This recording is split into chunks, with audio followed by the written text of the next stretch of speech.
Olá, estudante, tudo bem? Seja muito bem-vindo a esse mini curso aqui do evento, que eu particularmente acho muito importante, gosto bastante, que é o Enfoque, Esse é o espaço para você ter contato, então, com a iniciação científica, com as últimas pesquisas, com os trabalhos mais recentes aí envolvendo o conhecimento científico. Então, primeiramente, eu gostaria de parabenizá-lo por estar participando desse evento, que é maravilhoso, para sua formação, isso é muito importante, Seja você participando aí do PIBID, da iniciação científica, enfim, só de você estar aqui, podendo ter contato com esse conhecimento de ponta, digamos assim, eu acho que já é uma grande vantagem, eu acho que é muito válido para a sua formação, tá bom? Bom, pessoal, então, o meu nome é Flávio Tajima Barbosa, Sou professor aqui da Uninter, a minha área de pesquisa, como vocês já podem ver aí pelo título, é a história da ciência, Na verdade, eu trabalho um pouquinho com a história da ciência, com a filosofia da ciência e com a sociologia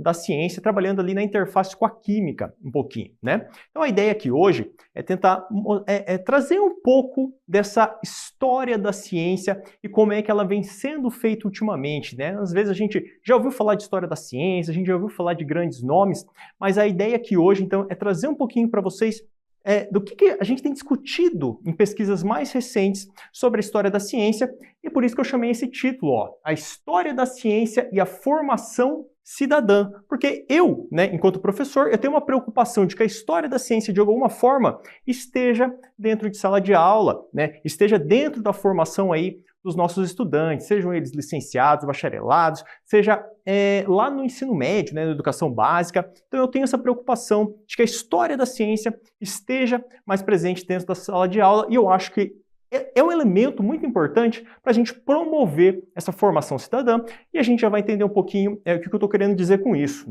Então, o subtítulo ali é a complexa relação entre ciência e sociedade na história e na contemporaneidade, pessoal. Então, o meu objetivo aqui hoje é tentar trazer uma história da ciência para vocês, que não necessariamente é uma história da ciência que a gente chama de linear, A história dos grandes sucessos científicos, a história dos grandes nomes da ciência, por exemplo, Todo mundo aí já ouviu falar do Albert Einstein, do Isaac Newton, mas a ideia é tentar trazer uma outra perspectiva sobre essa história para vocês, para que a gente consiga questionar um pouquinho o que é esse conhecimento científico, como é que ele se desenvolve e quais são os seus principais efeitos e sua relação com a sociedade, Então, basicamente, o que eu vou tentar fazer aqui com vocês, e esse é um ponto muito importante, é que a gente tenha um olhar panorâmico sobre a ciência, Então, eu não vou estar olhando a ciência por dentro, olhando as teorias científicas, a gente não vai falar aqui sobre, por exemplo, cálculo estequiométrico ou coisa assim. É como se a gente se distanciasse um pouco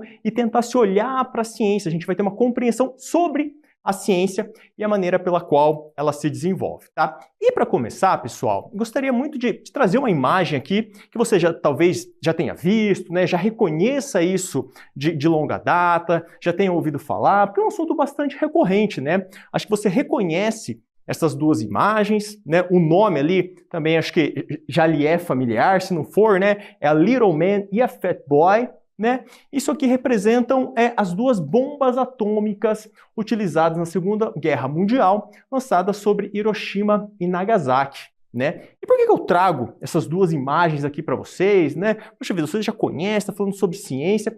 É porque isso aqui representa, digamos assim, em determinado momento da história, o ápice da produção científica, Quer dizer, isso aqui representa uma mudança na forma como a ciência vinha sendo realizada, Porque a gente sempre tem aquela imagem do cientista maluco dentro do laboratório, fazendo experimentos e tal, Aquela imagem um pouco mais comum, O cientista está lá, descobrindo as verdades sobre o universo, Ele tem uma grande ideia e, de repente, ele descobre uma lei. Mas a ideia é questionar um pouco isso, Será que a ciência é feita assim mesmo, Porque isso aqui é produto da atividade científica. Isso aqui mostra pra gente, eu não sei quem assistiu, o famoso filme de Hollywood e tal, ultimamente fez bastante sucesso, Oppenheimer. Isso aqui mostra como é que a ciência pode ser moldada e orientada por fatores sociais. O que eu quero dizer com isso? Que a ciência não está apartada da sociedade na qual ela se desenvolve. Ela faz parte daquele meio social e as construções científicas que emergem daí têm relação com esse contexto. Por isso que quando a gente olha para a ciência, né, a gente olha para a sua história a partir de uma perspectiva que a gente vai chamar aqui de contextualizada, a gente consegue entender quais são esses fatores que acabam influenciando o desenvolvimento científico, como é o caso da bomba atômica aqui, por exemplo. Certamente, não sei se você sabe, se você já ouviu falar, mas a gente teve, né, muitos cientistas, né, envolvidos na produção dessa bomba atômica. E talvez, né, eu trouxe essas duas imagens aqui que refletem um pouco tudo isso, talvez você já tenha ouvido falar de alguns desses nomes, né? Pega aqui, por exemplo, Robert Oppenheimer, né? É o título do filme aí, que tem tido bastante sucesso. Um outro físico super importante, que deu grandes contribuições à mecânica quântica, David Bohm, né? Também. Aí tem alguns outros aí que talvez você não tenha ouvido falar, Eugene Wigner, Otto Frisch, Rudolf Peirce, Felix Bloch. Esse com certeza você já ouviu falar. Niels Bohr, né? Inclusive aparece em algum lugar aqui na fotinha. Mas só para mostrar para vocês, ó, James Franck, Enrico Fermi, né? A gente tem vários ganhadores de prêmios Nobel que estavam envolvidos na produção, então, em alguma medida, né? Alguns começaram o projeto e foram até o final, como é o próprio caso do Oppenheimer, né? Alguns outros largaram no meio do caminho porque entenderam aquilo que estava acontecendo. Mas aqui a gente teve um desenvolvimento científico, a gente não pode dizer que não, a gente teve um progresso da ciência e a gente vai questionar também essa noção de progresso. O que isso quer dizer, né? Será que isso aqui é progresso científico? Será que a ciência avança no sentido de conhecer cada vez mais o universo? Ou será que isso é uma construção, né? Que a gente vai olhando para a história e a gente vai vendo que o caminho científico tomado foi um, mas se ele é influenciado por fatores sociais, talvez o caminho tomado possa ser outro, a depender da sociedade no qual a ciência se desenvolve. Mas só para mostrar para vocês o tamanho do empreendimento que envolveu a construção de Little Man e Fat Boy. Quer dizer, você teve todo um investimento estatal, né, do governo dos Estados Unidos, enfim, nem estatal, do país ali mesmo, né, toda uma nação investindo grandes recursos para a produção desse conhecimento científico. E aqui houve avanço científico. Mas a pergunta é, será que existe uma neutralidade naquilo que a ciência produz? Ou será que a ciência acaba sendo influenciada por esses outros fatores? Será que pelo fato de você ter reunido todos esses grandes cientistas em Los Alamos, né? Para quem se lembra aí, viu o filme, você ter reunido todos esses cientistas com uma determinada finalidade para produzir um determinado artefato científico, será que isso não influencia o tipo de descoberta científica que o cientista vai fazer? E esse é o meu ponto, né? Porque se a gente está pensando que o desenvolvimento científico ele vai sempre no sentido de que a gente está descobrindo cada vez mais coisas sobre o mundo, então a gente está avançando progressivamente. Então isso é uma perspectiva de neutralidade científica, né? Uma perspectiva de que a ciência avança sem relação nenhuma com a sociedade. E o que eu estou querendo trazer aqui para você, essa ideia, né, de que a ciência é influenciada por fatores sociais, é que as próprias descobertas científicas têm a ver com essa relação histórica, né? Então, se você quiser, né, a gente pode colocar assim, os produtos da ciência são produções humanas. Depende dos seres humanos que estão construindo, depende dos cientistas da sua época. Se a gente, como já disse para vocês, se a gente tivesse outras condições, outro desenvolvimento científico, talvez as construções fossem outras, né? E aí só trazendo para vocês, então, para você retomar, né, as consequências, então, que a gente teve com a bomba atômica lançada sobre Hiroshima, no Japão, em 6 de agosto de 1945. Isso aqui é um produto da ciência, é uma nova forma de fazer ciência que alguns autores aí vão estar chamando de tecnociência. Quer dizer, a gente não tem mais aquela ciência feita por cientistas isolados, nos seus laboratórios, não. Agora, se é que essa visão já existiu, né? Se é que essa visão já existiu. Mas o que a gente parece ter hoje em dia é uma produção científica com grandes investimentos, né? Você tem não simplesmente o cientista no seu laboratório tendo recursos, mas você tem estados, você tem países, né? Você tem políticas públicas envolvidas nessa produção de conhecimento científico. Tá bom? E aí uma primeira autora que eu gostaria de trazer aqui para vocês, para que a gente pudesse conhecer, é essa filósofa, historiadora francesa, o nome dela é Bernadette Benson-Vincent, né? Ela é professora de História e Filosofia das Ciências na Universidade de Paris 10, Nanterre, e na Escola de Estudos Avançados em Ciências Sociais. Esse é uma autora que eu recomendo fortemente a leitura, eu recomendo que você conheça, que ela é muito interessante, ela traz uma perspectiva e ela que vai dando esse embasamento teórico para que a gente possa questionar um pouco essas produções científicas, né? E esse livro, particularmente, é muito interessante, porque ela vai fazer uma análise muito atual, como é que está se dando esse desenvolvimento científico, né? Que caminhos que estão tomando? Eu trouxe para você aqui um exemplo, porque ele é muito mais conhecido, né? O caso da bomba atômica. Mas se a gente olhar contemporaneamente, onde que a ciência aparece? Você pega aí, por exemplo, o caso da inteligência artificial, né? E ela vai fazer uma análise disso aí e tal. Digamos assim, é um tópico um pouco mais recente, né? Mas ela analisa outras questões. Então, leia aqui comigo na tela a sinopse desse livro, As Vertigens da Tecnociência. Ela vai dizer assim, ó: estamos silenciosamente reconfigurados pela nanotecnologia. E isso você certamente já ouviu falar sobre nanotecnologia, sobre as promessas que a nanotecnologia vai trazer, de cura de doenças, né, da gente poder fazer a limpeza de rios, enfim. E pela internet, aí obviamente. Além da engenharia genética, este livro mostra a importância de finalmente se perguntar sobre as escolhas feitas na esfera científica e tecnológica da política e da vida pública. Para a tecnociência, isso é um processo histórico que envolve tanto a reformulação da natureza como toda a sociedade. E aqui é o grifo, pessoal. Reformulação da natureza como toda a sociedade. Então, o que essa autora vai trazer, a ideia dela, é que com a tecnociência, né, com essa nova forma de produzir conhecimento científico, ela vai trazer ali, ó, as escolhas feitas na esfera científica e tecnológica, da política e da vida pública. Nós estamos reconfigurando toda a sociedade por meio da ciência, né? É como se a gente estivesse criando uma sociedade totalmente artificial, totalmente produzida por essa empresa tecnocientífica. E isso é muito claro, né? A gente vê isso o tempo todo. Você pega medicamentos, por exemplo. Poxa vida, você já não mais toma aquele chazinho da avó, muitas vezes quando você está se sentindo doente, né? Ou você ouve aquele conselho, né? Não faça isso e tal. Quer dizer, todas as nossas decisões parece que estão sendo tomadas a partir desse conhecimento que está emergindo. Só que o que ela vai questionar é sobre esse conhecimento tecnocientífico ser influenciado por alguns outros fatores.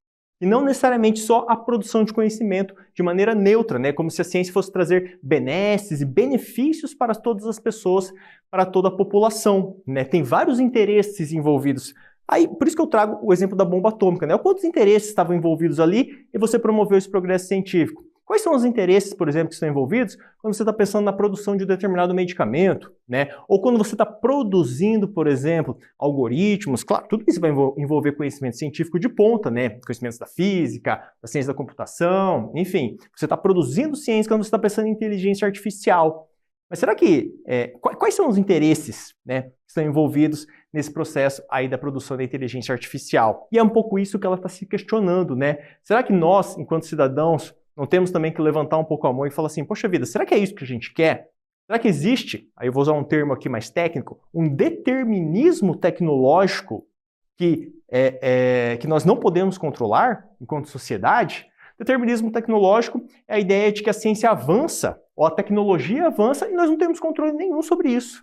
Será que isso é uma verdade, ou será que isso é um mito? E um pouco o que essa autora está querendo trazer para a gente. E para a gente poder refletir um pouco, né, quais são os rumos do desenvolvimento científico. E por isso que eu trago lá no título História da Ciência e Formação Cidadã. Né? Porque eu acho importante que a gente possa refletir sobre essa ciência, sobre como ela está sendo constituída, para que nós, enquanto cidadãos, enquanto população, a gente possa pensar um pouco sobre tudo isso, sobre como se dá esse desenvolvimento. Tá? E aí, só para te trazer algum outro dado, né, uma situação um pouco mais concreta de uma outra ciência que está muito mais próxima daquela com que eu trabalho, eu trago essa próxima tela aqui para vocês, que vai mostrar a produtividade científica. Né? E o que eu estou querendo dizer com produtividade científica? Esse gráfico, ele é um determinado autor aí chamado Joachim Schumer. Né? Se você lê um pouquinho em inglês e tal, eu já recomendo fortemente que você faça a leitura dele, mas ele fez um trabalho muito interessante. Ele fez um levantamento, e aí claro que é uma pesquisa historiográfica bastante rica, né, muito muito trabalhosa, mas ele fez um levantamento, uma estimativa, usando muita matemática, né, análise de dados, de quantas substâncias químicas já foram produzidas até hoje. Olha só que dado interessante, né? Eu não tenho esse dado atualizado até este ano, né, o ano atual aqui de 2025, mas ele fez esse levantamento desde 1800 até o ano 2000, 200 anos, né? E ele foi fazendo um levantamento aqui, ó, ele foi vendo que o número de substâncias químicas só foi crescendo de maneira cumulativa. Até que no ano 2000, nós tínhamos aproximadamente 15 milhões de substâncias, né? E o que ele vai trazer para a gente é que a cada 13 anos esse número dobra. Então, pensando que aqui era o ano 2000, né? 2013, esse número dobra, a gente vai para 30, 2026 ali mais ou menos, esse número dobra, né? E a gente vai para 60. Então a gente tem aproximadamente 60 milhões de substâncias conhecidas, né? Uma taxa de crescimento anual de 5,5% substâncias conhecidas. E ele vai trazer assim para a gente. Hoje, existem quase 3 milhões de químicos em todo o mundo, produzindo aproximadamente 700 mil artigos por ano. Você pode levantar a questão: o que todos esses químicos estão fazendo? Eles inventam e testam novas teorias, porque a gente sempre associa muito a ciência à elaboração de teorias, né? A teoria de Einstein, enfim. Mas ele vai dizer, longe disso. A resposta é: químicos produzem novas substâncias. Somente no ano de 1996, eles fizeram 1,3 milhão de novos compostos. A figura ao lado apresenta um levantamento da produtividade de substâncias químicas nos últimos 200 anos. Observe que cerca de 95% de todas as substâncias conhecidas são artefatos, ou seja, não é possível encontrá-las na natureza. E esse, eu acho que é um dado que chama bastante a atenção, né? Porque de todas essas 60 milhões de substâncias que eu acabei de relatar para vocês anteriormente, aproximadamente 95% são artificiais, ou seja, não existem na natureza. E é isso que a autora que eu trouxe ali anteriormente está chamando a atenção. Poxa vida, se nós temos esse tipo de produção científica, né, que é influenciado por fatores sociais, se nós estamos criando um mundo artificial, talvez os químicos, em alguma medida, sejam um dos grandes responsáveis por essa síntese do mundo, né, criando substâncias que não existem. Né? Pode ser um medicamento, pode ser, o exemplo mais clássico, por exemplo, são os plásticos. Né? Quer dizer, a gente não encontra essa mesma substância no seu estado natural. E a pergunta que a gente pode se fazer é: quais são as consequências éticas dessa produção dessas substâncias para o meio onde a gente vive? Né? Porque as substâncias, de certa forma, elas participam de uma ecologia química, as substâncias naturais. Então, elas já estão ali há milhares, bilhões de anos, enfim, se desenvolvendo, interagindo, entrando em equilíbrio. De repente, a gente começa a produzir esse monte de compostos e lançar eles para a atmosfera. Então, eles vão poluindo rios, né, poluindo a atmosfera, vão se espalhando por toda a nossa biota, né, e vão interagindo com diversos tipos de organismos. Então, toda substância química, quando a gente vai... Claro que a gente vai fazer muitos testes, a gente vai fazer controle de qualidade, a gente vai fazer testes toxicológicos antes de utilizar todas as substâncias. Mas o tipo de interação que ela pode ter com o mundo é extremamente complexa, né? A gente não sabe exatamente todas as causas, todas as consequências da utilização dessas substâncias. Além do que, quando essas substâncias saem do laboratório, elas podem ter usos indevidos, né? Quer dizer, aí o cientista já não tem, talvez, um controle dos usos que serão feitos dessas substâncias. E aí cabe a pergunta, né? Que tipo de ciência que a gente quer produzir? Será que é uma ciência que é orientada por uma certa finalidade para atingir determinado fim? Ou a gente vai continuar produzindo essas substâncias para ver do que o mundo é feito, né? Enfim, são questões que eu coloco aí para vocês que não tem uma resposta fácil, né? Por isso que eu sou um grande defensor, né? Eu acho que é importante a gente refletir sobre uma ética química. Qual que é o limite daquilo que a gente pode produzir? O que a gente quer com todas essas substâncias? A gente só quer identificar como é que o mundo está constituído? Será que a ciência seria a salvação para todos os nossos problemas, para todas as nossas questões da vida? Né? E eu vou te trazer, voltando novamente para a história, né, um exemplo bastante clássico que é o de, vocês talvez já tenham ouvido falar desse importante químico, Fritz Haber, né?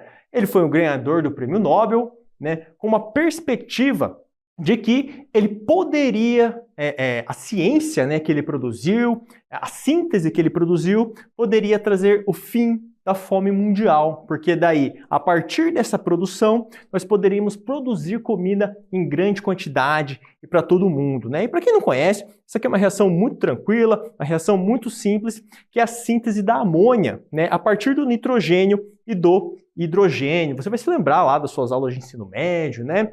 Então, ele cria, né, ele desenvolve um processo bastante eficiente, com rendimento bastante alto para a produção de amônia. E essa amônia, ela é consequentemente utilizada na agricultura, né? Porque as plantas precisam de nitrogênio e um dos grandes problemas é como é que a gente fixa o nitrogênio que está presente no ar. Você vai se lembrar que a atmosfera é constituída por 79% de nitrogênio, a gente tem bastante nitrogênio na atmosfera, mas o problema é essa fixação biológica, né, que tem uma determinada limitação. E aí, o que Fritz Haber faz, né, com essa síntese, e aí a palavra síntese aqui eu já chamo a atenção para vocês, com essa síntese da amônia, ele promove uma eficiência desse processo, né? Então a amônia passa a ser produzida, a amônia é essa moléculazinha aqui, ela passa a ser produzida de maneira artificial em uma larga escala, em uma escala industrial, né? Então o grande mérito dele, digamos assim, é que essa é uma reação difícil de acontecer, né? Mas alterando velocidade, temperatura, pressão,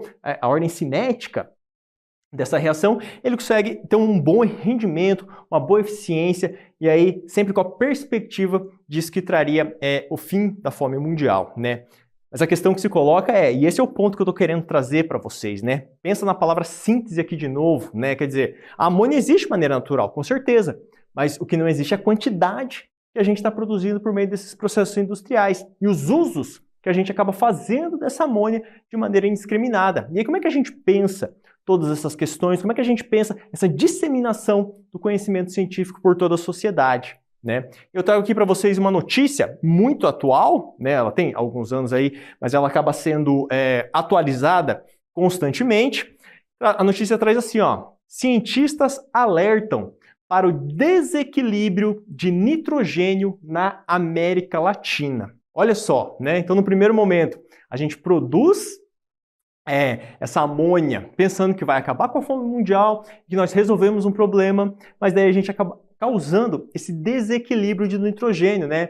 Quer dizer, a gente acaba produzindo muito fertilizante, esse nitrogênio vai para outro lugar, aumenta a quantidade de nitrogênio no outro lugar, né? Além do mais, e esse é um dos grandes problemas que essa notícia traz para a gente, se você quiser dar uma procuradinha, dar uma olhada lá depois, um dos grandes problemas que essa produção da amônia traz para a gente é que você joga, né, a amônia, enfim, na agricultura para fazer com que as plantas cresçam, a gente vai acabar com a fome mundial, enfim, mas muitas vezes o que os agricultores fazem é fazer uma queimada, né, depois da colheita para recuperar o solo, enfim, né, para poder fazer um novo plantio. Essa é uma técnica muito comum, né, quando a gente faz as queimadas, a gente vê isso muito, plantações de cana, enfim, espalhados aí por todo o Brasil. Mas acontece que essa amônia muitas vezes ainda está presente no solo, né? Porque a gente sempre joga uma quantidade a mais ali e tal. E aí a gente acaba formando algumas outras substâncias, alguns óxidos nitrosos ali, os NOx, né? Que vão vão contribuir enormemente para causar o efeito estufa, por exemplo,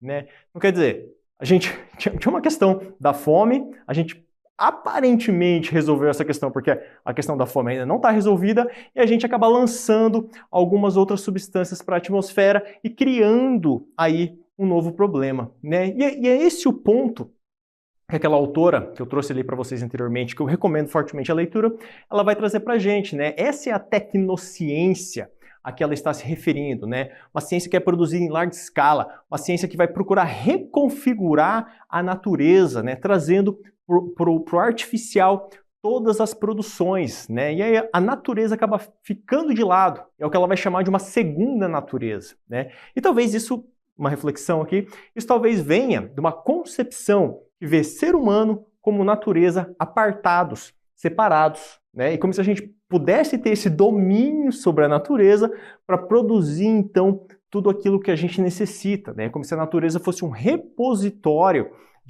de substâncias, de recursos né? E que a gente não precisasse mais dela. É por isso que vão surgir alguns outros estudos aí que vão tentar contrapor um pouco essa ciência que a gente vai chamar de ciência hegemônica, né? Essa perspectiva de produção de conhecimento científico, onde a gente vê a natureza simplesmente como recurso inesgotável e que por mais que a gente vá esgotando esses recursos, a gente pode transformar isso e tentando resolver esse problema como se a ciência fosse trazer a solução para todos os nossos problemas. E aí a pergunta que eu te faço é, será que a ciência, mais ciência, vai resolver os nossos problemas? Será que a gente sempre tem que ir por esse caminho? Ou será que a gente, como a autora vai chamar a nossa atenção, a gente tem que pensar em políticas públicas, a gente tem que pensar em questões de sociedade, né? Como é que se dá essa relação entre ciência e sociedade?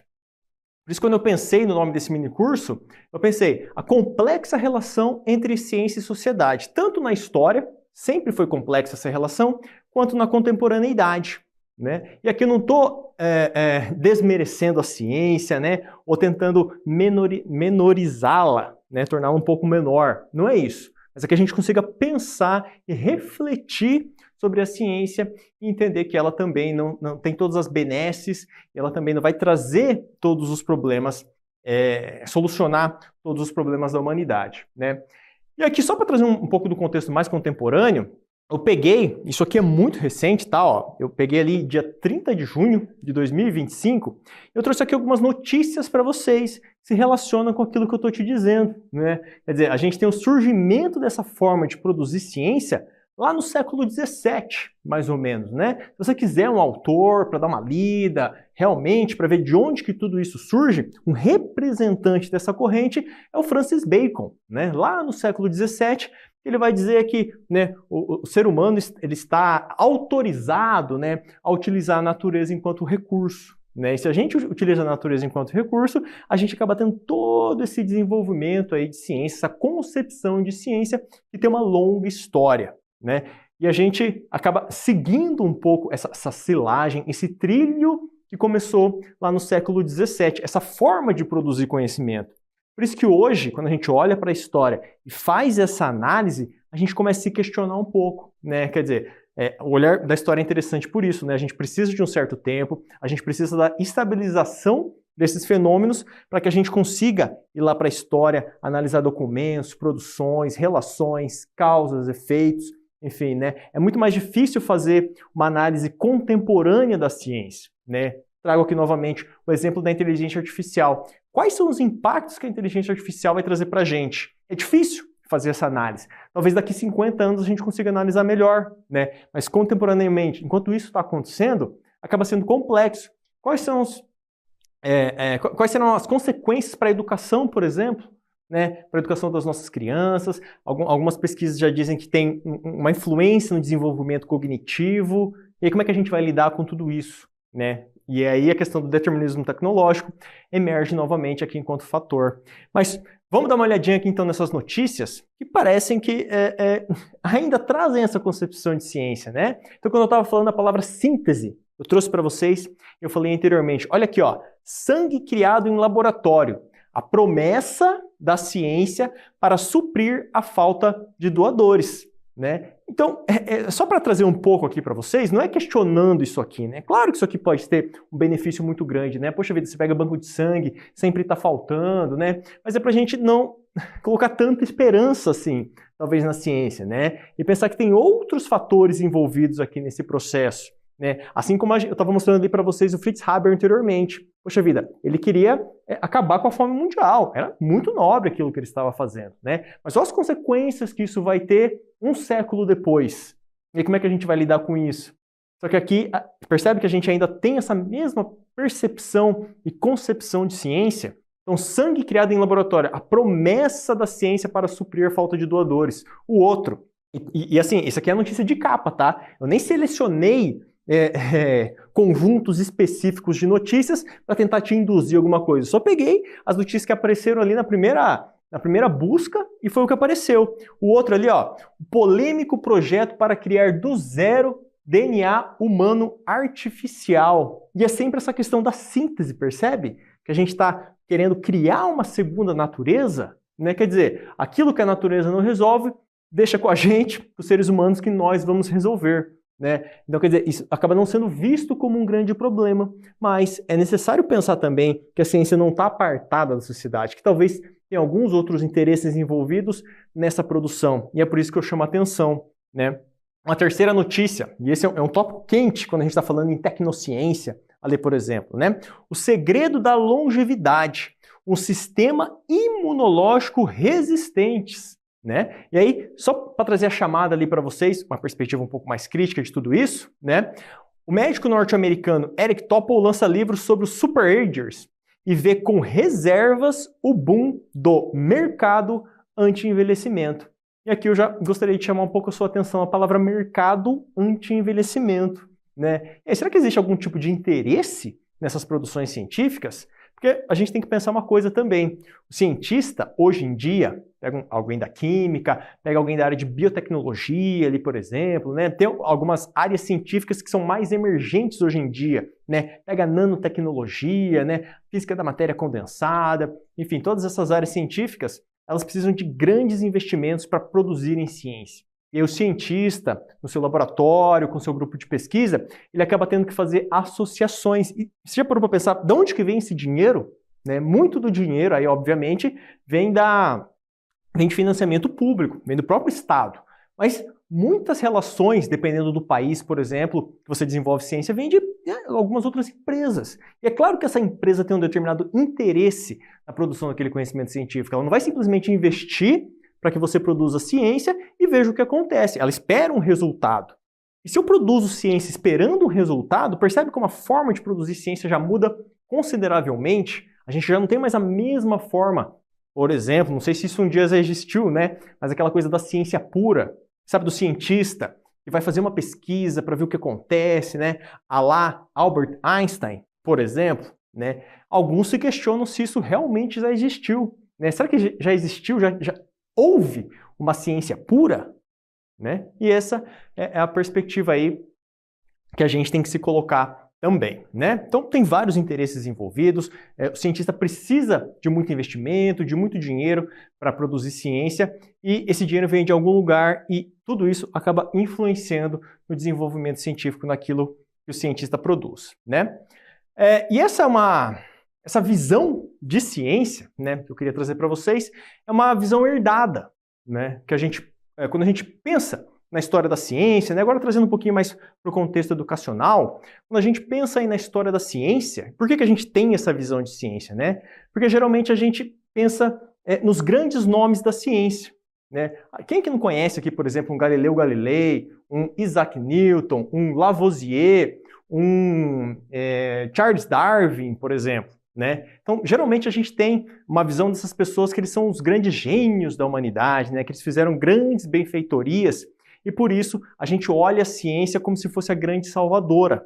Mas isso é uma história que, de certa forma, foi contada pra gente, né? Disseram que, poxa vida, alguém descobriu como o universo está constituído, ótimo, então a gente continua nessa perspectiva, né? Mas como se essa ciência ela fosse apartada, ela fosse descolada do seu meio social, né? Por exemplo, um caso mais conhecido aqui é o caso do Lavoisier, né? Que ele era, além de um grande químico, enfim, ele deu as suas grandes contribuições para a ciência, a gente não pode negar, mas ele era um cobrador de impostos, né? E é graças a essa cobrança de impostos que ele tinha dinheiro, então, para desenvolver as suas pesquisas, para produzir a química que ele fazia, e ele tinha um interesse, né? Nessa química que ele produzia, porque ele era cobrador de impostos, mas ele queria de alguma forma conseguir otimizar essas produções dele, então por isso que ele coloca a balança ali para poder fazer as pesquisas, para poder fazer os seus desenvolvimentos, e aí ele acaba consequentemente descobrindo algumas outras questões, elaborando aí algumas construções científicas posteriormente, né? Mas uma coisa que a gente não pode negar é que existe sempre essa influência do meio social no desenvolvimento científico. E aí, só para trazer um caso aí bastante emblemático para vocês, eu trouxe ali o título A História das Grandes Descobertas para a gente se questionar isso um pouco, trouxe aqui um livro que talvez você já tenha ouvido falar, né? Não sei se você já leu, mas é um livro extremamente complexo, extremamente denso e que certamente traz uma grande contribuição para a história da ciência, que é o Philosophia Naturalis Principia Mathematica, foi escrito por ninguém mais, ninguém menos que Isaac Newton, né? E aqui ele sistematiza o conhecimento físico, se você quiser pensar assim, construído até então, né? Então aqui a gente vai observar, por exemplo, contribuições de René Descartes, a gente vai observar contribuições de Galileu Galilei, vários outros físicos, Copérnico, enfim. E aí o que Newton faz, né, criando aí um novo cálculo, é tentar sistematizar tudo isso, né? E essa é a grande obra da física aí que todo mundo conhece, né? Quer dizer, você até hoje, pensando aí na história da ciência, pensando na educação científica, você até hoje estuda as 3 leis de Newton, né? Talvez você não entenda muito bem porquê, né? Mas claro que isso está presente no cotidiano, explica muitas questões, mas esse é uma visão de ciência, se você quiser, ou é um conteúdo científico que vem perpassando os séculos, né? Porque é uma visão, uma perspectiva de que é a ciência e de como é que ela é produzida, né? Então, vamos ler um trechinho ali comigo? Em seu Philosophia Naturalis Principia Mathematica, Isaac Newton estabeleceu as bases da mecânica clássica. A partir da postulação das 3 leis que regem como os corpos se movimentam e interagem, aí você já ouviu falar com certeza, lei da inércia, lei da força como proporcional à massa e à aceleração, e por fim, a lei da ação e reação, além da formulação da lei da gravitação universal, Newton revolucionou a física, né? E aí essa palavra aí, a gente já começa a se questionar um pouquinho, né? Será que Newton sozinho, um cientista, uma pessoa, ele revoluciona toda uma área do conhecimento com a publicação de um livro, né? Ou será que, aí novamente, né, vou trazendo para vocês aqui, questionando, né? A gente pode ir atrás, pesquisar um pouquinho mais, ou será que teve algum tipo de influência do meio social? Newton conseguiu produzir alguma coisa que respondia a essa influência e por isso que a obra dele teve tanta notoriedade, né? Afinal de contas, quando você tem uma grande ideia, vamos supor que você seja um gênio, né? Dotado aí de uma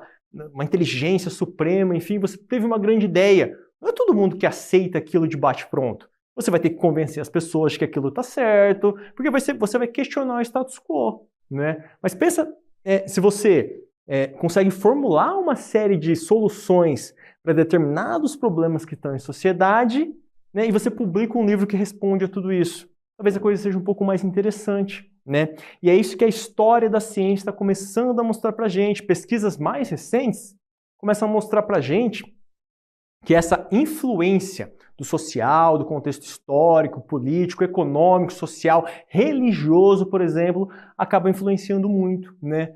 Por exemplo, não sei se você sabia, mas Newton, sobre física, olha, eu posso estar equivocado, tá? Mas se eu não me engano, ele teve 2 obras publicadas sobre física, realmente.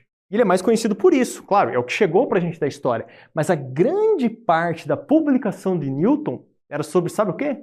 Alquimia, né? Poxa vida, alquimia, coisa de bruxo, coisa de mago. Pois é, mas essa é uma história não contada, né? Quer dizer, John Maynard Keynes, se eu não me engano, né? Um bancário aí, bem famoso, enfim, uma pessoa muito rica, comprou toda essa coleção alquímica de Newton. É uma obra vastíssima, gigantesca. A maioria dos experimentos que Newton realizava era sobre alquimia, né? Só que não é essa alquimia da bruxaria que a gente tentava compreender anteriormente, era a alquimia dos materiais, né? Que estava muito mais próximo da química, que tentava entender esses processos de transformação da matéria, né? Só que isso por algum motivo, né? E aí vale muito a pena a gente estudar a história da alquimia, isso foi estigmatizado e foi deixado de lado. E qual história de Isaac Newton chegou pra gente? A história do pai da física, né? Mas se a gente olhar Newton no seu contexto, a gente vai ver que ele pesquisava sobre muitas coisas, né? Mas aí a gente tem uma história oficial sendo contada sobre quem era Newton, tá? E alguém que contribuiu muito para essa história é esse rapaz aqui que eu gostaria de trazer aqui na tela para vocês, chamado Boris Hessen, né? Ele foi um físico soviético, né?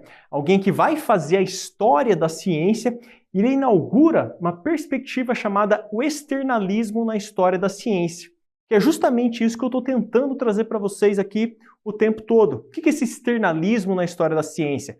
É tentar de alguma forma mostrar que a ciência é influenciada por esses outros fatores sociais, esses fatores externos a ela, se você quiser, né? Então, o fator político, o fator econômico, o contexto da época, né? Poxa vida, será que um determinado rei, né, ou a religião, por exemplo, a existência de Deus, será que isso não influencia no conhecimento científico que eu estava produzindo? Porque pensa, o cientista é alguém que não está isolado da sociedade. Ele é alguém que, né, vai para a igreja, frequenta determinados círculos de amizade, conversa com determinadas pessoas. Não é alguém que está isolado ali e tem as suas próprias ideias, né? Os círculos nos quais ele caminha, nos quais ele trafega, as pessoas com quem ele conversa, acaba influenciando também o tipo de ciência que ele produz.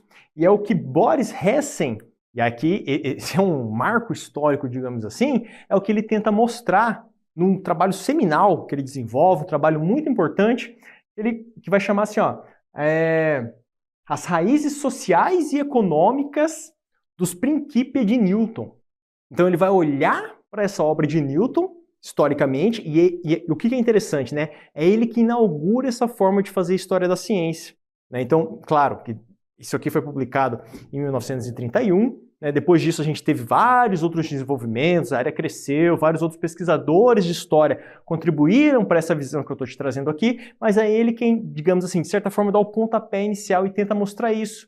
Tenta mostrar que a obra de Newton, né, ela teve alguma influência bem grande, inclusive, de fatores externos a ela para ser produzida, né? Então ele não vai olhar o livro do Newton, por exemplo, o Principia Mathematica porque princípios matemáticos, né? Ele acreditava que a natureza era matemática, em si Deus era matemático para ele, né?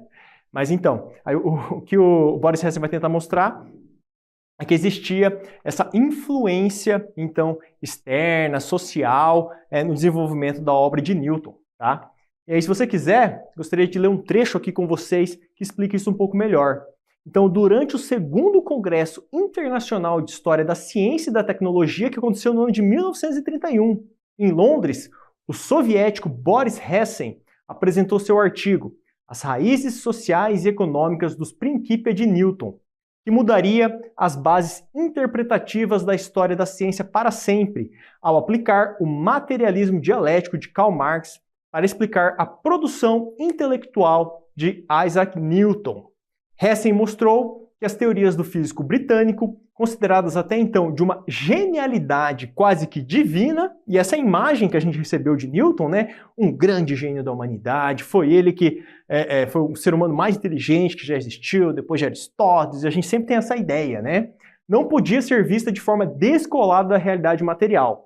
Na verdade, os trabalhos de Newton se configuravam como respostas aos desafios técnicos da burguesia ascendente em meados do século XVII, em campos como navegação, mineração e indústria militar.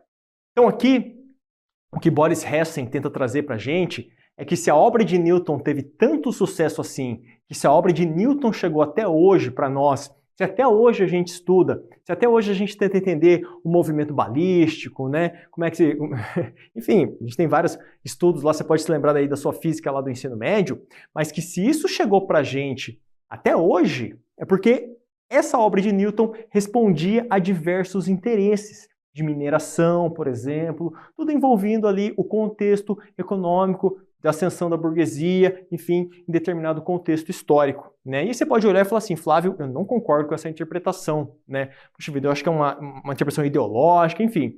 A questão não é essa, né? Claro, você pode não concordar, tem todo o direito, mas o que eu gostaria de trazer aqui, o que eu acho que é importante, é que ele inaugura uma nova forma de fazer a história da ciência. Eu acho que é isso que é interessante, né? Quer dizer, ele vai trazer um outro olhar, uma outra perspectiva, e aquela história que a gente vai chamar de internalista, eu vou olhar só as teorias científicas que foram desenvolvidas. Ah, então veio Galileu, depois veio Newton, depois veio Faraday, depois veio Boltzmann, depois veio Einstein, depois veio Max Planck, depois veio não sei quem.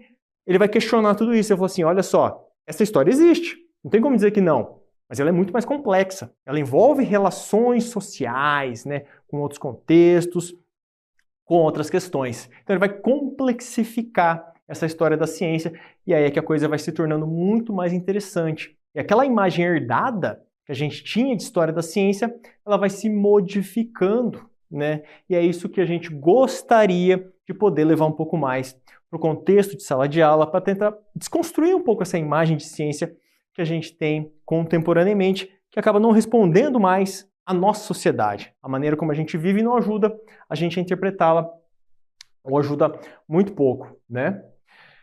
E um dos grandes responsáveis, né, então, por essa nova história da ciência, então eu trouxe ali para vocês o Boris Hess, em 1931, mas alguém que vai ter um impacto gigantesco nessa nova forma da gente compreender a história da ciência, é esse autor aqui que eu recomendo fortemente a leitura, que publicou um livro chamado A Estrutura das Revoluções Científicas. E se você é alguém da área de humanas, né, com certeza aí já deve ter ouvido falar desse livro. Se você é da área de exatas, recomendo fortemente a leitura. Ele traz vários estudos de caso mostrando como é que se dá o desenvolvimento científico, né? E o que o Thomas Kuhn faz de maneira assim, brilhante, né? Eu ia falar gênio, mas a gente está questionando aqui a noção de gênio já, mas o que o Thomas Kuhn faz de maneira brilhante é tentar unir essa história externa com essa história interna, né? O externalismo com o externalismo, ele tenta reconstituir essa história da ciência mostrando que é muito mais complexa. Ele cria um modelo de como se desenvolve a ciência. A ideia aqui não é exatamente trazer o pensamento de Thomas Kuhn, eu convido você a fazer a leitura aqui, mas é trazer um questionamento, que eu acho que quando a gente está pensando em educação científica nos importa muito. Ele vai trazer assim, ó, se a história fosse vista como repositório para algo mais do que anedotas ou cronologias, que muitas vezes é o que a gente vê em livros didáticos, poderia produzir uma transformação decisiva na imagem de ciência que atualmente nos domina. E ele continua. Foi James Conan, então presidente da Universidade de Harvard, quem primeiro me introduziu na história da ciência e desse modo iniciou a transformação de minha concepção de natureza do progresso científico. Então, o que o Thomas Kuhn está dizendo aqui para a gente, né? Ele está mostrando a importância da gente conhecer a história da ciência, se a gente quer compreender um pouco o que é essa ciência que a gente tem hoje em dia e como que ela se desenvolve. E pensa, talvez né, essa sociedade norte-americana, Universidade de Harvard, ela tem diversos problemas, mas nisso aqui eles foram muito notáveis, né, em reconhecer a importância de introduzir né, em cursos de física, de química, de biologia, engenharias, enfim, a história da ciência. Né? Porque como é que você produz uma ciência de ponta se você não conhece o desenvolvimento histórico dessa ciência? Você não consegue refletir sobre isso. E é isso que eles reconheceram a importância de todo esse processo. Então, continuando aqui mais um pouquinho, gostaria de trazer para vocês, então, quem Thomas Kuhn cita ali anteriormente, James Conan. Ele é um famoso químico, né, da Universidade de Harvard, ele foi pró-reitor da Universidade de Harvard. Ele vai trazer assim, ó, nos Estados Unidos, depois da Segunda Guerra Mundial, olha aí, trazendo o contexto ali que eu tinha iniciado com vocês, a história da ciência tinha um lugar de destaque nas disciplinas de ciências dirigidas a estudantes de graduação de outros cursos, né, que não necessariamente o das humanidades. A voz de maior influência, então, era de James Conan, presidente da Universidade de Harvard, cuja abordagem do estudo de caso era largamente difundida. Conan havia desenvolvido durante um período em que foi pró-reitor geral da graduação em Harvard e tornou-a popular através de uma série de relatórios oficiais e best-seller de bolsa, dentre os quais se destaca Compreendendo a Ciência, uma abordagem histórica. Sua obra em 2 volumes, Estudo de Casos de Harvard sobre História nas Ciências Experimentais, tornou-se o livro-texto de muitos cursos de ciências. Então, só para você ver a influência, né, que esse tipo de história da ciência que a gente está vendo aí, que eu estou tentando apresentar aqui para vocês, teve em vários contextos. E, pessoal, há muitos anos, isso aqui foi publicado em 1957. Eles reconhecem a importância da história da ciência para alunos que fazem ciência. E é por isso que eu estou trazendo isso aqui um pouquinho para vocês, né? Claro que a gente não consegue, isso aqui não necessariamente é um curso sobre história da ciência, é muito mais sobre historiografia da ciência, sobre como é que a gente consegue fazer essa história da ciência, e tem muitos trabalhos ali, depois ao final vou trazer algumas indicações para vocês, mas tudo isso aqui é extremamente importante, né? E aí só continuando um pouquinho então, dentro dessa perspectiva, desde 1945, o então presidente de Harvard, James Conan, buscava implementar a ideia de que deveria haver um curso de introdução geral, com 1 ano de duração, para cada uma das 3 áreas, ciências, humanidades e ciências sociais. A ideia era ensinar não aquilo que todo estudante de física tem que aprender, leis de Newton, átomos, mas algo mais abrangente, que mostrasse os vínculos históricos e técnicos, assim como as conexões com as outras ciências vizinhas. Cada aluno tinha que cursar pelo menos um desses cursos, de forma a desenvolver uma visão de mundo científica. Então, o que eles estavam preocupados aqui com todos esses cursos, isso aqui é tudo lá no contexto de Harvard, tá? E, claro, a gente vai ter várias outras escolas, pensando na Europa, né? Aqui no Brasil a gente teve uma determinada influência, mas muito influenciado por esse contexto, enfim. Mas a preocupação que eles estavam tendo é que os alunos não tinham que aprender só a ciência dura, que a gente gosta de chamar, né? Que os conteúdos ali, que ele cita ali as leis de Newton, os átomos, cinética de reação, fazer experimentos, ir para o laboratório. Eu tenho que aprender alguma coisa sobre a ciência também, porque só assim eu vou conseguir entender quais fatores influenciam essa ciência e refletir criticamente sobre aquilo que eu estou produzindo, porque senão a gente corre o risco de ter cientistas que produzem milhares de artigos, mas não entendem exatamente como eles estão conectados. Por que eu tenho que produzir todos esses artigos científicos? E a gente pensa lá, por exemplo, na questão da produtividade que eu trouxe para vocês anteriormente. 60 milhões de substâncias sintetizadas. Ao que eles estão respondendo? E essa é um pouco do questionamento que eles foram trazendo, né? E a partir disso, a gente pode começar a se questionar, por exemplo, por que quando a gente olha para a história da ciência, essa história é sempre contada a partir de uma perspectiva europeia, né? Essa tabela periódica que eu trouxe aqui para vocês, ela mostra aonde os elementos químicos foram descobertos. E é engraçado, né? Para cada elemento químico você tem um país que é o representante. A Inglaterra ali está na frente com 22, a Suécia com 19, a Alemanha com 19 também, Estados Unidos com 17, França, enfim. Mas são todos países europeus, né? O único que não é ali é basicamente os Estados Unidos. E aí, a pergunta que eu te coloco é, que história da ciência que é essa que está sendo contada? Será que a gente não tem povos ameríndios, por exemplo, pensando aqui no Chile, né? Pensa ali os povos Tepuy, enfim, os Quechua, né? Por exemplo, na questão do Chile, que eles já mineravam cobre há muitos anos, né? E a gente pode pensar na prata também, ali na região da Argentina. Por que isso não aparece aqui?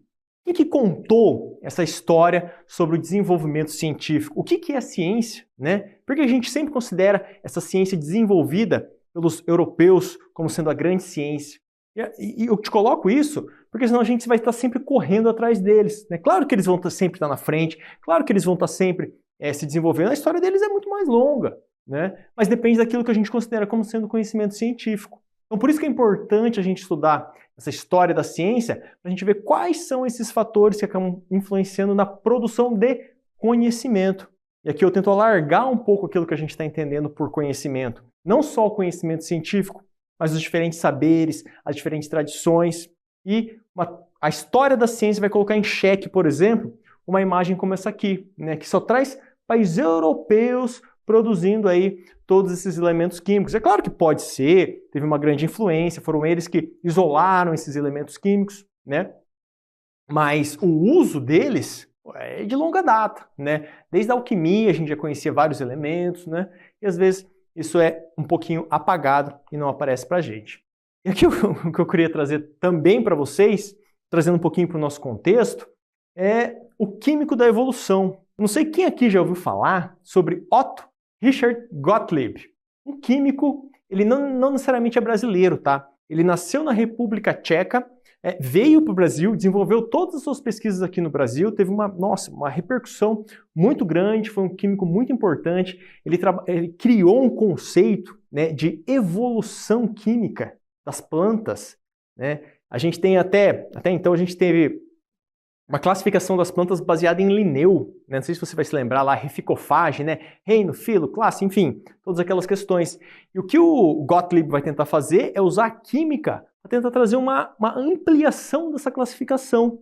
Ele vai dizer que à medida que as plantas evoluem, os metabólitos secundários que elas produzem, eles vão se tornando cada vez mais complexos. E a partir dessa complexidade você pode estudar as plantas, como é que elas se reproduzem, como elas evoluem, como elas se adaptam a determinados contextos. Ele provoca, de certa forma, eu sei que a gente está tentando evitar essa palavra, mas uma revolução, né? Ele traz um novo olhar sobre como é que a gente está olhando a química, a relação com o meio ambiente, ali, por exemplo. Olha a contribuição muito importante desse químico brasileiro. E a pergunta é, quem conhece ele? Né? Eu pretendo, né, futuramente estudar ele um pouquinho mais, fazer algumas pesquisas sobre ele, mas o que eu gostaria de chamar a atenção é o seguinte, ele foi indicado 3 vezes ao Prêmio Nobel, em 98, 99 e 2000, e nunca levou. E a pergunta é por quê? Por que será que esse químico tão importante, que deu grandes contribuições, trouxe um novo olhar para a ciência, uma nova maneira de se fazer química, por que ele nunca ganhou um Prêmio Nobel? E aí a gente começa a olhar, e é interessante fazer um levantamento, né? De olhar para onde que saiu todos esses prêmios Nobel aí ao longo da história, né? Eles estavam relacionados com quais tipos de pesquisas? E esse é o tipo de questionamento que eu queria trazer para vocês e a atualidade desse tipo de consideração. Eu trouxe essa foto aqui de maneira bastante intencional, né? Porque esse é o Gottlieb e do lado está o Einstein. O Einstein todo mundo conhece. Mas um cientista brasileiro, nosso, aqui, é pouca gente que conhece. Então, só para te chamar um pouco de atenção de como é que olhar para a história da ciência pode ensinar para a gente muito sobre a produção de conhecimento científico na contemporaneidade. Tá? E aí, já está quase finalizando aí, trazendo algumas implicações para o ensino de ciências. Né? Então, vem aqui comigo, vamos ler esse trechinho. Ó. Desse modo, compreender o contexto sociocultural no qual se dá o desenvolvimento técnico-científico, que diz respeito a perspectivas filosóficas, históricas, sociológicas, culturais e políticas, é tido como condição para o exercício da cidadania responsável e para dotar cada indivíduo com uma mente crítica. Dito isso, pensamos ser essencial que as atividades desenvolvidas na escola permitam compreender a ciência inserida em um contexto mais geral da atividade humana, compreendendo que as entidades científicas emergem a partir desses contextos. É uma síntese, né? Basicamente, do que eu estou tentando trazer aqui para vocês de perspectiva de história da ciência. Né? Quer dizer, a gente olhar para essa produção científica imersa num determinado contexto, sofrendo relações políticas, sociais, econômicas. Né? O cientista não é alguém isolado no seu laboratório, dentro de uma redoma de vidro, procurando entender os segredos do universo, como é que ele está constituído, como é que ele funciona. Não, mas é alguém que trava relações, tem que buscar financiamento, é indicado ao Prêmio Nobel e não ganha, né? Que produz uma ciência um pouco diferente, que por isso não é bem visto. Enfim, uma série de questões que eu acho que são bastante interessantes e que, vinculadas ao conteúdo químico, quer dizer, para ensinar a história da ciência, a história da química, a história da física, a gente não precisa desvincular isso do conteúdo científico. Ele também é importante. É importante eu saber as 3 leis de Newton, mas entender a quais tipos de problemas elas respondem, né? Que tipo de questão que a gente pode trabalhar a partir de tudo isso, né? E aí, tudo isso está sintetizado em torno de uma vertente, né? Eu não vou passar por todas aqui elas, mas é a natureza da ciência, né? Qual que é a natureza do conhecimento científico? O que é a ciência? E é um pouco isso que a história da ciência, a filosofia da ciência, a sociologia da ciência vão procurar tentar responder, né? E aí a gente vai construindo uma imagem de ciência que se aproxima um pouco mais de uma ciência real do que de uma ciência idealizada. A ciência dos grandes gênios, a ciência dos grandes nomes, mas uma ciência mais próxima do nosso contexto que responde às nossas problemáticas, né? Então, depois se você quiser, você pode dar uma olhadinha nisso aí, é bastante interessante, né? Mas ó, a natureza tentativa do conhecimento científico não é uma verdade absoluta, o papel da imaginação e da criatividade na criação de modelos, a distinção entre uma observação e uma inferência, a presença da subjetividade na ciência, ela não é tão objetiva quanto a gente pensa, funções e relações entre teoria e lei, o fato de a ciência ser permeada social e culturalmente, que foi um ponto que eu bati muito aqui com vocês hoje, e a sua base empírica aí, com certeza uma das características da ciência. Tá ok? Então, se você quiser, a natureza da ciência tem muita coisa sobre isso, vale muito a pena dar uma olhada, tá? Dar uma procurada, tem a natureza da química, a natureza da física, a natureza da biologia, enfim, todas essas questões podem ser abordadas de diversas perspectivas e a história da ciência é uma delas, tá? E aí, para a gente fechar, eu trouxe aqui para vocês uma provocação, né? O que é a ciência, afinal? Né? Poxa vida, esse é o nome de um livro muito famoso, né? Do Alex Chalmers, né, que ele vai procurar responder isso um pouco, né, o que é a ciência? E na verdade ele não tem uma resposta, né, um autor vai dizer que é isso, o outro autor vai dizer que é aquilo, mas o importante é trazer essas reflexões sobre o que é o conhecimento científico. Um outro autor bastante importante que eu já falei para vocês é o Thomas Kuhn, né, que vai trabalhar a questão da estrutura das revoluções científicas. Obra obrigatória, tem que ler, não tem jeito se você quer iniciar, é um marco dentro da história da ciência. Um outro é A Vida de Laboratório, de Bruno Latour, que também é um belíssimo livro, no qual ele é um antropólogo, né? Um antropólogo, geralmente a gente entende antropólogo como alguém que vai estudar tribos exóticas, isoladas, no meio da selva amazônica, na África, enfim. Ele vai fazer uma antropologia dentro do laboratório. Ele vai para um laboratório de endocrinologia nos Estados Unidos, né? E ele vai conviver com uma equipe de cientistas como se eles fossem uma tribo exótica e vai tentar olhar para eles e falar assim, o que eles estão fazendo, né? E aí ele vai trazer uma abordagem muito interessante sobre como é que acontecem os processos de construção do conhecimento científico, então vale a pena dar uma olhada também, muito interessante. E por último, um autor que eu gosto bastante é o Ludwig Fleck, e o livro, a obra intitulada Gênese e Desenvolvimento de um Fato Científico. E o que ele vai tentar mostrar para a gente é que aquilo que a gente acha que é verdadeiro mesmo, o átomo, por exemplo, ele vai dizer, ele tem uma história, né? É uma construção histórica essa noção que a gente tem hoje. Sendo uma construção histórica, poderia ter outros caminhos, poderia ter alguns outros contornos sobre o que seria esse fato científico. É um autor também que vale muito a pena dar uma olhada, tá? Ele vai inaugurar também, né? Ele é um autor que foi reconhecido tardiamente, mas que vai inaugurar uma perspectiva de história da ciência aí também, que é muito interessante, muito usado. Então, 4 obras aí para você poder ser introduzido então nessa área de história da ciência. Pessoal, acho que era basicamente isso, né? Espero ter contribuído com vocês aí nesse olhar para a história da ciência, né? A gente tem muita coisa, muita produção, mas eu acho que isso aqui é o pontapé inicial. E se eu conseguir te provocar um pouquinho, né? Fazer com que você questione um pouco o que é a ciência, como é que se dá a produção do conhecimento científico, então acho que eu cumpri o meu papel, tá? Então, parabenizá-los mais uma vez aí por estarem participando desse maravilhoso evento. Esse é um lugar muito bom onde a gente pode trocar ideias, trazer essas perspectivas. Claro, você não precisa concordar com tudo aquilo que eu estou te dizendo, né? Estou te trazendo algumas ideias aqui.